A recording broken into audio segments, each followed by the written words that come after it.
श्री लिंग महापुराण कथा अर्थात श्री रामलिंग महापुराण कथा। सर्व साधकांना आनंदाची बातमी। भगवान राम, कृष्ण, छत्रपती शिवाजी महाराज यांनी पूजलेले समाजाचे कल्याण करणारे शिवलिंग याविषयी अत्यंत दुर्मिळ, कधीही न ऐकलेली सत्यकथा म्हणजे श्री लिंग महापुराण कथा अर्थात श्री रामलिंग महापुराण कथा। साधक हो, VBK ट्रस्टचे श्री अमृतमंथनेश्वर कल्किदत्त मंदिर, पाषाणवाडी, शिरूर, घोडनदी, जिल्हा पुणे, महाराष्ट्र येथील पंडित चतुर्वेद सायंटिस्ट श्री वत्सवक्षा भगवंत परमहंस परिव्राजकाचार्य श्री काशी विश्वेश्वरानंद सरस्वती महाराज यांच्या अमृतवाणीत श्री लिंग महापुराण कथा अर्थात श्री रामलिंग महापुराण कथा दररोज संध्याकाळी 8 ते 8:30 या वेळेत अवश्य लाभ घेणे। ओम वक्रतुंड महाकाय सूर्यकोटि समप्रभ निर्विघ्नं कुरु मे देव सर्वकार्येषु सर्वदा। ओम गुरु ब्रह्मा गुरु विष्णु गुरुदेव महेश्वरा गुरु साक्षात् परम ब्रह्म तस्मै श्री गुरवे नमः। ओम द्राम ओम सहस्रशीर्षः विद्महे कल्किदत्ताय धीमहि तन्नो ब्रह्म प्रचोदयात्। ओम दत्त दत्त राम राम ओम दत्त दत्त राम राम ओम शिव शिव शाम शाम ओम शिव शिव शाम शाम ओम शांताकारं भुजगशयनं पद्मनाभं सुरेशं ओम विश्वाधारं गगनसदृशं मेघवर्णं शुभांगनं ओम लक्ष्मीकान्तं कमलनयनं योगृधानगम्यं वंदे विष्णु भवभयहरं सर्वलोकैकनाथं। ओम शांती। आज आपण श्रीलिंग महापुराण अर्थात श्री रामलिंग महापुराण याच्यातले काही संदर्भ कथा सांगत आहोत। हे महापुराण सांगत असताना शंकर पार्वती आज दुपारी प्रगट झाले आणि म्हणाले, काय म्हणाले? शंकराची पूजा करण्याची मंडळी आहे। शंकर गोटा पेत नाही किंवा काही वायू वाकडा तिकडं खात नाही, फक्त शंकर भगवान युक्सू रस म्हणजे उसाचा रस पिऊन राहतात असं लिंग महापुराणात सांगितलेलं आहे। त्याप्रमाणे प्रत्येकाने उपास धरला पाहिजे, उसाचा रस पिऊन सोमवार केला पाहिजे, म्हणजे मग भगवान परमात्मा शिवशंकर 100% प्रसन्न आपल्या जीवनाचे सगळे प्रश्न सोडवणार। पण तसं आपण काय करतच नाही, अगदी त्यांच्या विरुद्ध चालतो। त्याचप्रमाणे आपण जेव्हा शिवलिंगाला पाणी घालतो तेव्हा ते पाणी घातल्यानंतर आधी शिवलिंग पाणी घालून स्वच्छ धुवून काढायचं असं पार्वतीने सांगितलं। त्याच्यानंतर वरून पाणी सोडायचं ओम नमः शिवाय म्हणत, मध्ये पाण्याला किंवा त्या शिवलिंगाला हात लावायचा नाही। ते पाणी संपल्यानंतर त्याला थोडं वाळून द्यायचं, मग त्याला भस्म लावणे पूजा करणे हे गोष्ट सुरू करायची। त्याच्यानंतर मग त्याला बेल वाहणे, बेल पाण्यामध्ये बुडवायचा, स्वच्छ धुवायचा, तो व्हायचा। शिळा बेल महादेवाला चालत नाही। पार्वती म्हणली, बेल जो आहे त्याच्या देठ खोडायचा नाही, तसाच उपडा व्हायचा, पालथा व्हायचा नाही। कारण शंकराला जे बेल आपण वाहतो ते 3 तासाच्या आत व्हायला पाहिजे। ताजा बेल 3 तासाच्या आत तोडल्यानंतर शंकर भगवंताला व्हायला पाहिजे, कारण त्याला जो चीक किंवा रस आहे किंवा वास येतो, त्या वास आणि रस आहे तोवरच तो शंकर भगवान त्या बेलाचा स्वाद घेऊन आशीर्वाद देतो। तो बेल वाळला वाहून त्याचा काय उपयोग? शेळ तुकडे खाल्ल्यासारखे, ताजं अन्न पाहिजे। तशा प्रकारचे भगवंताचे जे काही आहे, त्याचप्रमाणे सर्व देवदेवतांच्या मूर्ती, गणपती म्हणाले मला दुर्वा वाहा पण त्या धुवून वाहा, तसे वाहू नका। अशा दृष्टीने प्रत्येक देवांचे जे रहस्यमय कथा आहे ती मूर्ती पूजा पहिले धुवून काढायची मूर्ती, नंतर तिला वरून अभिषेक किंवा पाणी म्हणताना अजिबात हात लावायचा नाही. काही वेळा आपण पाण्यात बोट बुडवतो मग ते पाणी शंकराला वाहतो, चालत नाही. कारण त्याचं कारण हे कलियुगातलं तुमचं शरीर आहे, सत्ययुगातलं नाही. हे शरीर पितृतत्वाचं किंवा भूततत्वाचं आहे. देवतत्व शरीर तुमचं असल, फळ खाऊन दूध पिऊन तेव्हा ते देवतत्वाचं आहे. म्हणून भूतियान मार्गाचे शरीर आहे ते दारू गांजा अफूपाना हे भूतियान मार्गाचे शरीर. पितृयान मार्गाचं वरण भात आमटी खाणे शाकाहारी पितृयान मार्गाचे शरीर, आणि फळं खाऊन दूध पिऊन राहणे दूध देव या मार्गाचं शरीर आपलं शुद्ध. अशा दृष्टीने ही भक्ती केली पाहिजे. किंवा जेव्हा आपण शंकराला पाणी घालतो तेव्हा आपण बडबड करतो, इथून पाणी होत, तिकडून पाणी आण, इकडून पाणी आण, पण हे चालत नाही. कारण पाणी वाहताना बडबड करून चालत नाही, ओम नमः शिवाय मंत्र म्हणला पाहिजे. कारण अलीकडच्या काळामध्ये अनेक जण प्रवचन देतात, शंकराला पाणी घाला तुम्ही चांगलं व्हाल, पण कसं घाला, काय घ्यायचं कधी काहीच नाही. शाळेत घाला पण कसं, त्याला कपडे पाहिजे का नको, फी पाहिजे का नको, दप्तर पाहिजे का नको, त्याला रोट्या बिट्या पाहिजे का नको, रोज सगळं पाहिजे.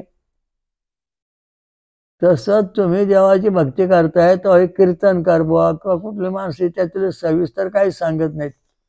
म्हणा असं करा तसं, अरे असं काय म्हणा तसं काय म्हणा, नुसता रामकृष्ण हरी म्हणताय तुम्ही.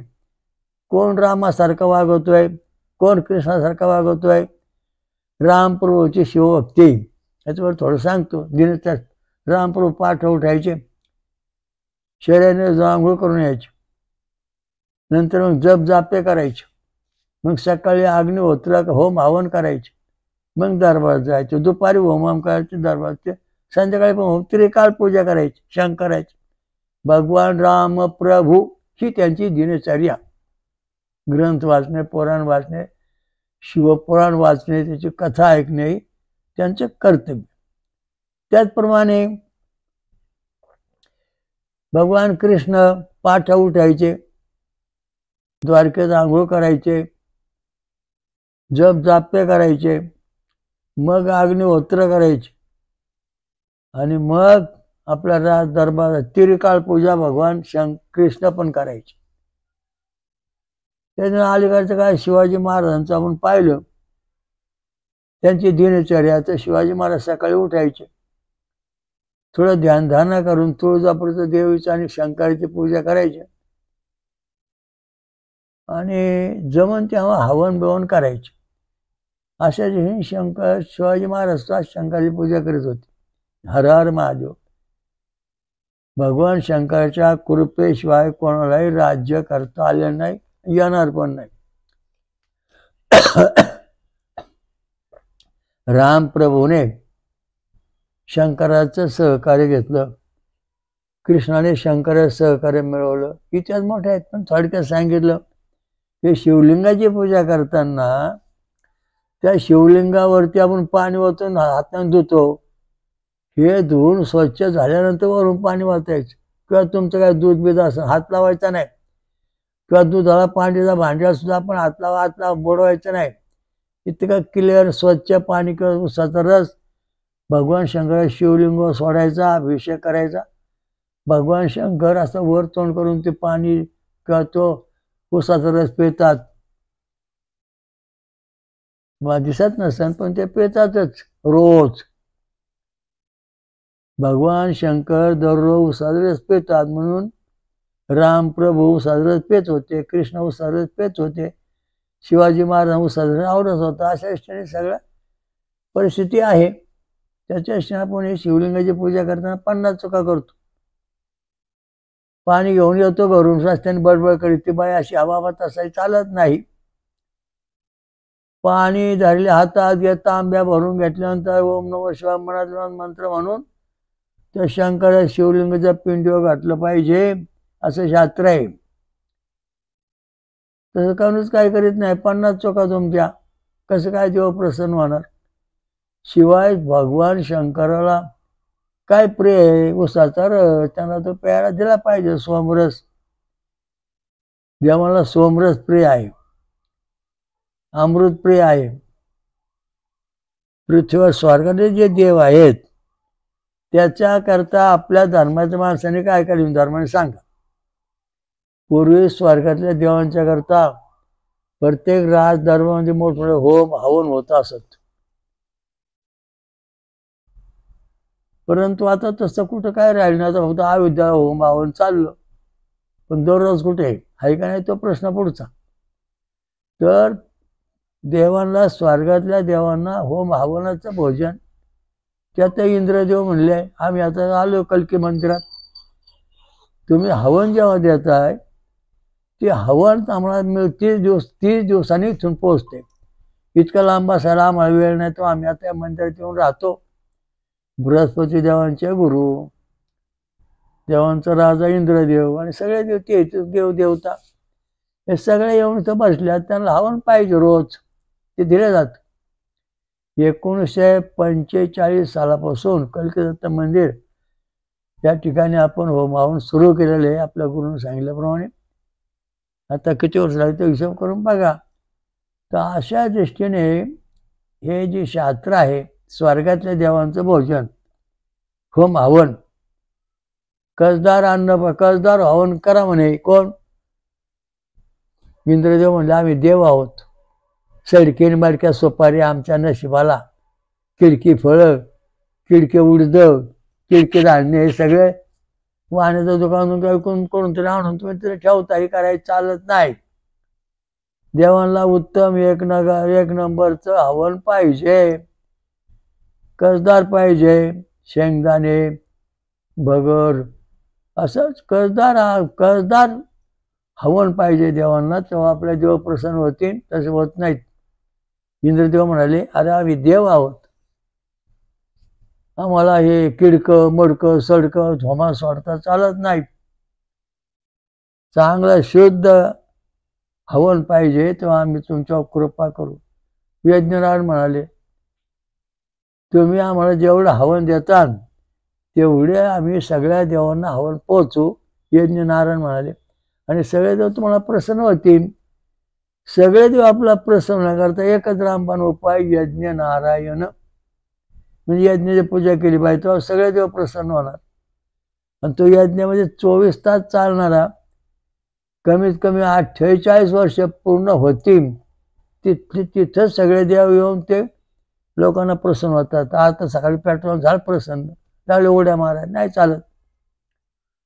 आंब्याचं कोय लावल्यानंतर तिला आंबे कधी येतात ह्या विषयावर करा. मग त्या आंब्याला कैऱ्या येऊन त्या मग रस कधी होतो तो प्रश्न विचार करा. तशा प्रकारचा हा यज्ञ 48 वर्ष जो नियमित करीन त्या यज्ञामध्ये ते एका व्यक्तीने वेदांताचार्य होऊन करायचं, वेदाचे मंत्र हवन करायचं, तेव्हा हा ईश्वर प्राप्ती यज्ञातून तशी होत नाही. कल्की दत्त मंदिरात आपल्या 1945 साली हा यज्ञ सुरू झाला. आज किती वेळ तो हिशोब करून पहा. लाखो लोकांना आता फायदा होतोय. सांगायचा मग दृष्टांत हो, साक्षात्कार होतो, ईश्वर प्राप्ती होते. यज्ञामधून हवन बाहेर पडतं तेव्हा त्यातून प्रकाश बाहेर पडतो. प्रकाशाचं रूपांतर पाण्यात होतं किंवा वायूत होतं आणि तो भाग सगळ्यात 84 लक्ष येऊनपर्यंत पोहोचतो. वनस्पती वगैरे सगळ्यांना फायदा होतो. असं शास्त्र आहे यज्ञाचं. ज्या सांगणं वेळ नाही तो शिवलिंगाची पूजा जी आहे त्याबद्दल सांगितलं. तर पुढं या ठिकाणी कश्यपाने 13 स्त्रियांच्या मार्फत आपली जगसृष्टी निर्माण केली. ब्रह्मदेव सृष्टी वेद छंद स्वरातून निर्माण झाली. कश्यप सृष्टी छंद आणि स्वरातून निर्माण झाली. नंतर विश्वामित्र सृष्टी कश्यप आणि स्वरातून निर्माण झाली. आता ही विज्ञान सृष्टी जी आहे ती टिकणार नाही, कारण ती छंद आणि स्वरातून निर्माण होत नाही. कारण त्याला जे माप दिलेले प्रमाण त्या प्रमाणात ती बसत नाही. म्हणून ही सृष्टी टिकन की नाही शंका आहे, टिकणारच नाही, नष्ट होणार. म्हणून जे ब्रह्मदेव सृष्टी कश्यप सृष्टी आणि विश्वामित्र सृष्टी हे जे आहे एवढंच फक्त जीव कायम राहणार आहे, जिवंत राहणार, त्यांचं वंश परंपरा टिकणार आहे, बाकी टिकणार नाही. कारण विज्ञान सृष्टीमध्ये याचं ट्यूब तयार, याचं काय त्याचं काय घेऊन तो जीव तयार केला जातो आणि त्याला छंद स्वरूप नाही.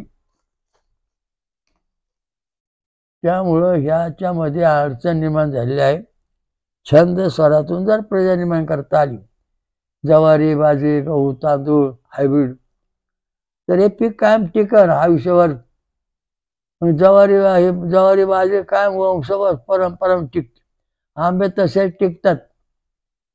आता ज्वारी मागच्या पिढीपासून हातावर पिढी आली तशीच पुढे उगवत चालते, पण तिची हायब्रिड ज्वारी तयार केली, ती पहिल्या वर्षाला 100 पोती, दुसऱ्या वर्षी 75, तिसऱ्या 50, चौथ्या 25 आणि 5-6व्या वेळा 0 बजेट, त्याला कणसच येत नाहीत. कारण त्या ज्वारीच्या हायब्रिडमधले छंद आणि स्वर आहेत ते जसे तसे पुढच्या पिढीत येत नाहीत. हा महत्त्वाचा मुद्दा इथे. तसं ही जी प्रजा आहे शिवलिंगाची पूजा करणारी शंकराची, ही प्रजा जशी तशी पुढं कायम ठेवण्याचं काम भगवान शंकर, कुळदैवत खंडोबा जेजुरीचा हे कळतो. आपल्या शाळेतले रंगसूत्र 23 जोड्या जशा तशा, गुणसूत्र 1 लाख जशी तशी, नंतर आपले जनुक 30,000 सुख ही जशी तशी शरीरामध्ये हजारो पिढ्यापासून आतापर्यंत आणि पुढं पण राहणार आहेत. तसं विज्ञान सृष्टीमध्ये हे जनुक ही जशी तशी पुढच्या पिढीत येत नाहीत, कमी कमी होत चालतात. कारण हायब्रिड ज्वारीमधून जनुक जी गुणसूत्र आहेत ते पुढच्या पिढीत 5व्या पिढीत संपली. इथं उदाहरण डोळ्यासमोर आहे. तशा प्रकारची हायब्रिड सृष्टी जी आहे, हायब्रिड जी वंशावळ आहे, तिला सुधारणा करून घेतली पाहिजे. छंदामधून रूपांतर झालं पाहिजे. गायत्री मंत्र जपला पाहिजे. ओम तत्पुरुषाय विद्महे महादेवाय धीमहि तन्नो प्रचोदयात्, ही शिवगायत्री, तिचा अभ्यास केला पाहिजे शिवलिंगाची भक्ती करताना. तो आपल्या शरीरातली रंगसूत्र, गुणसूत्र, वंशवर जशी तशी राहणार आहे. हे कोणी केलं? विश्वामित्राने. आपला पहिलं म्हणजे ब्रह्मदेवाने छंद आणि स्वराची त्याची जोपासना कायम टिकून ठेवली, त्यामुळे सृष्टीमान झाली. वेद नसताना ब्रह्मदेव सृष्टी करायचं बंद झाला. राक्षाने वेद चोरून नेले, मग ते परत आणले विष्णू भगवंताने, मग परत सृष्टी होतो ना. कारण का? त्याचा जो आराखडा आहे. आता उदाहरणार्थ हरभरा आणि ज्वारी हे दोन्ही पिकं जमीन पिकतात, परंतु हरभरा मोठा, ज्वारी छोटी, बाजरी त्याहून छोटी, त्याहून राहते त्याहून छोटे. यांच्यामध्ये कोणते छंद उमटतात, कोणते स्वर उमटतात? छंद आणि स्वर तिथं निर्माण झालेले जे आहेत वंश परंपरे, ते हजारो पिढ्या जसे तसे पुढच्या पिढीत आलेले आहेत. तसं तुमचं विज्ञान आणू शकतंय का? ठेवू शकतंय? तुमचं 1-2 पिढ्या माझ्या फक्त, हे टिकणार नाही, टिकलं पण नाही. अशा हजारो वेळा मागं पण प्रयोग केले आहेत.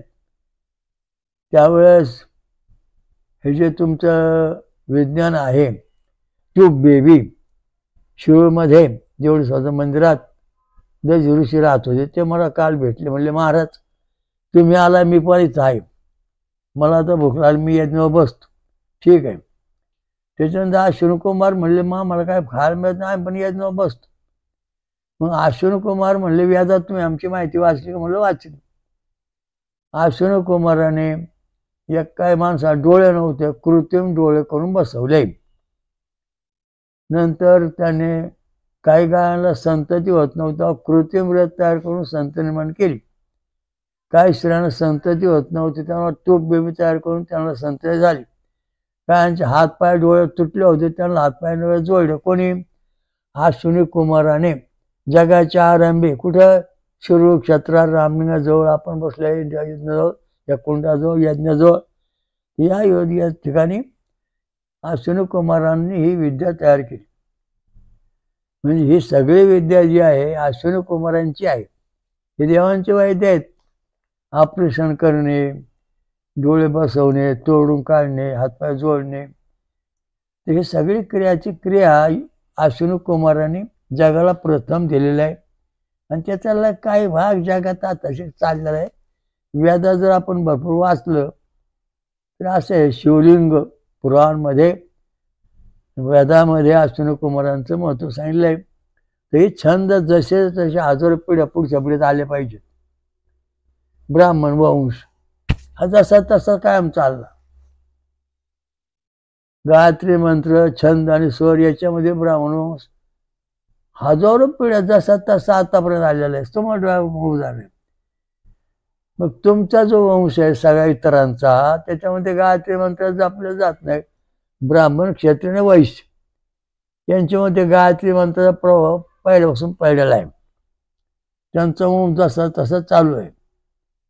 राजदरबार, मोठेपणा, कीर्ती, मान, सन्मान, शिक्षण आणि बाकीचा जो समाज आहे त्यांनी याचं अनुकरण ज्यांनी केलं, छंदाचं, स्वरांचं, गायत्रीचं, त्यांचा वंश सुधारला. पण ज्यांनी त्याचं कधी स्मरण केलं का वेद छंद आले नाहीत, ते वंश राक्षसी वंश निर्माण झाला. मग याच्या ठिकाणी कश्यप सृष्टी जी आहे, कश्यप ऋषींची, कश्यप ऋषी गायत्री मंत्र जपायचे, विश्वामित्र गायत्री मंत्र जपायचे, ब्रह्मदेव गायत्री मंत्र जपायचे. आणि मग हे छंद जसे तसे उमटवले. गायत्री छंद पुरुषर्जा स्वर, वृष्णिक छंद वृषभ स्वर, अनुष्ठुप छंद गांधार स्वर, बृहतीछंद मांधार स्वर, पंचम स्वर, त्रिष्टुप छंद स्वर, जगनिषा स्वर ही 7 स्वर आणि 7 स्वर छंद आणि 7 स्वरांनी प्रयत्न तयार झाली. आता या ठिकाणी प्रथम शेंगदाणा का शेंगदाणा टरपल हा प्रसंग होतो. आधी शेंगदाणा टरपल मग शेंगदाणा, तसे आधी ब्रह्मांड मग जग. या ठिकाणी हा जो शेंगदाणा आहे त्याचा आधी टरपल तयार होतो, म्हणजे छंद आणि स्वराने कवच तयार होत आणि त्या कवचात मग मगज येऊन तो शेंगदाणा तयार होतो. तशा प्रकारे ह्या कश्यप ऋषीने छंद आणि स्वराचं सगळे कवच तयार केले अनंत प्रकाराचे. मग त्या देवप्रजाचे कवच, मग राक्षस प्रजाचे कवच, पक्षी प्रजाचे कवच, म्हणजे सर्प, हे सगळी कवच तयार झाली त्या मंत्राप्रमाणे. त्या मंत्र म्हटल्यानंतर त्या स्त्रियांना तशी संतती झाली. हा याच्यातला अत्यंत महत्त्वाचा मुद्दा या लिंग पुराणामध्ये आहे. त्याचा आता आपण अभ्यास करतोय, केला पाहिजे. स्त्री पुरुषांना सुद्धा गायत्री मंत्र जपण्याचा अधिकार आहे. ओम अग्निषे पोमना पांजन्या पुरोहिता तमीमहे महागम, असं व्याजात सांगितलं. वायखंड ऋषी अग्निदेवता गायछंद षडजा स्वर याच्यावरून त्यांनी सांगितलं की ब्राह्मण, क्षत्रिय, वैश्य आणि क्षुद्र, अतिक्षुद्र हे सगळ्यांना देवधर्म करण्याचा अधिकार आहे. परंतु त्यांचे आचरण सर्वापेक्षा श्रेष्ठ पाहिजेत.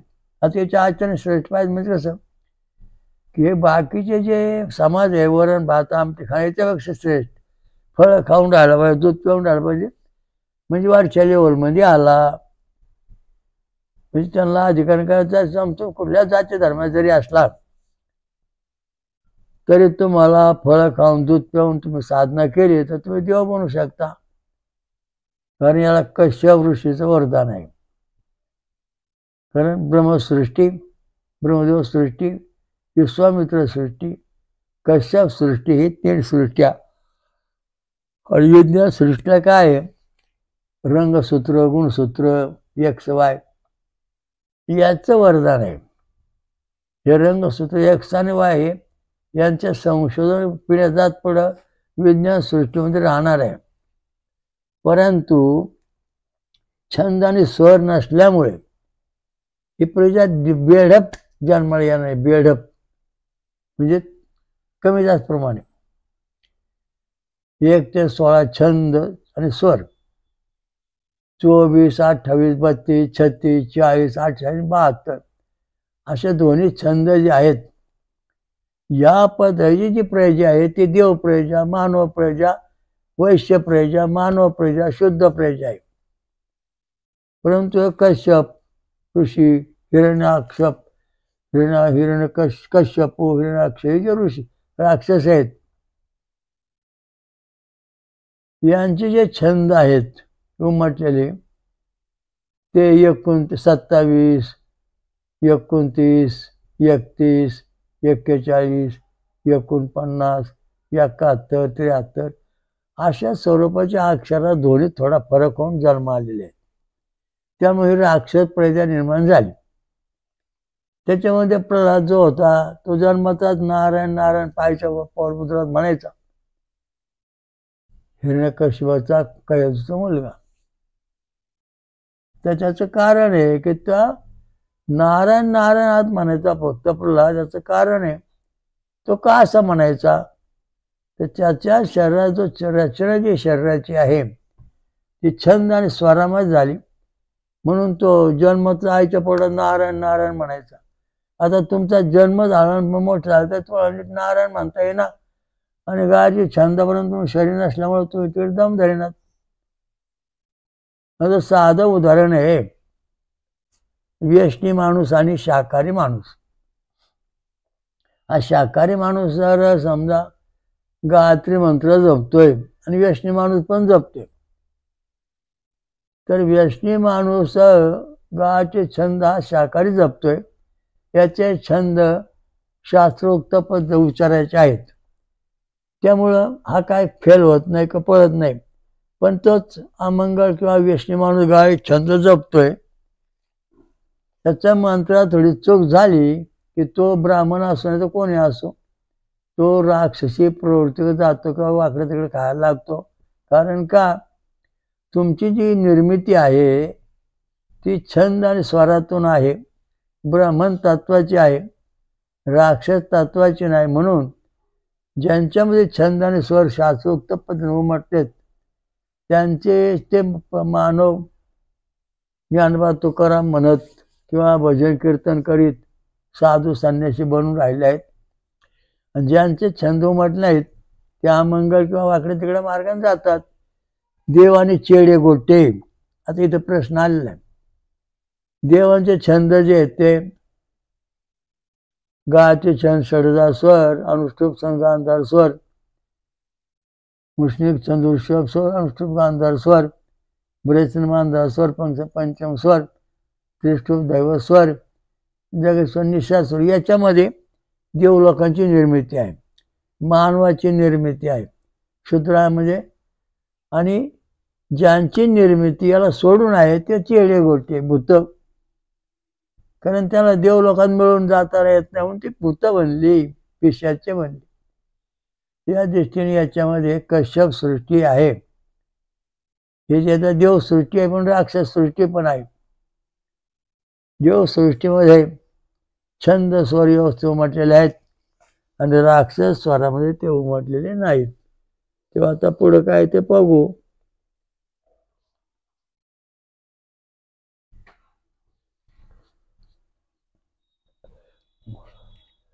ओम दत्त दत्त राम राम, ओम दत्त दत्त राम राम, ओम शिव शिव शाम शाम. या प्रकारे महात्मा कश्यप मार्फत प्रजाची सृष्टी निर्माण झालेली आहे.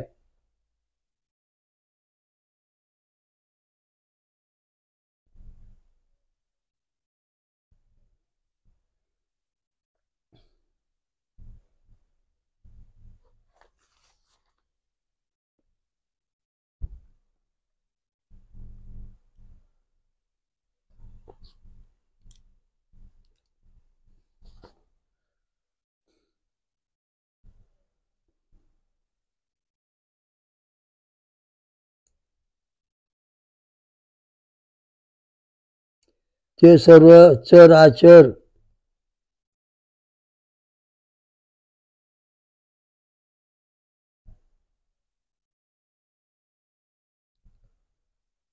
प्रजांमध्ये प्रतिष्ठित झाल्यानंतर प्रजापतीने त्यांच्यामध्ये मुख्यतः अधिकातिरिक्त पदावर अभिषिक्त करून वैवस्वत मनूचे काळात त्यांची नियुक्ती करून कारभार सुरू केलेला आहे. म्हणजे ही सृष्टी कशी निर्माण केली, मग त्यांना कोणकोणचे अधिकार द्यायचे, देवांच्या पदावर इंद्र अधिकार ठेवला, तसे मग प्रत्येकाच्या पक्षी, गरुड पक्षी पक्षामध्ये अशा दिशेने प्रत्येक ठिकाणी त्यांना अधिकार दिलेले आहेत आणि त्याप्रमाणे सृष्टी कारभार सुरू केला.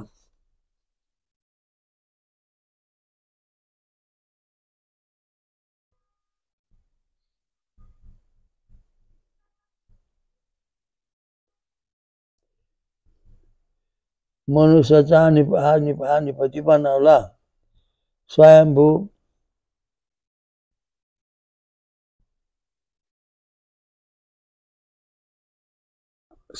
मनू आहे ना, वैवस्वत मनू हा मानवांचा अधिकारी बनवला. म्हणजे हा मानव जो समाज आहे हा जसाची तसा कायम राहायला पाहिजे, याचा अधिकारी कोण?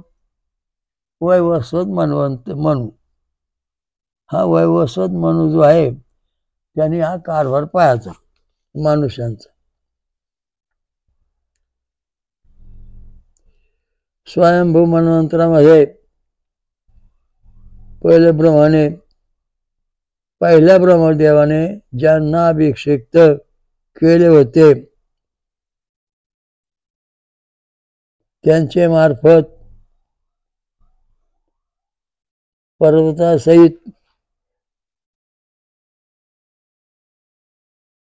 7 द्वीपांचं संपूर्ण पृथ्वी आज बी उपदेश अनुसार पूर्ववत पालित केलेला आहे, म्हणजे चालू आहे. ब्रह्माने पूर्व स्वयंभू मनवंतरामध्ये ज्यांचे अभिषेक किया था, अधिकार दिला होता, ते तिथे अभिषेक केले आहेत, मनू आहेत. या मनूंच्या आतमध्ये जाणून राजे सुद्धा चले जाते. इस प्रकार मनवंतर आल्यावर अन्य राज नवीन राजे त्या स्थापन केले जातात.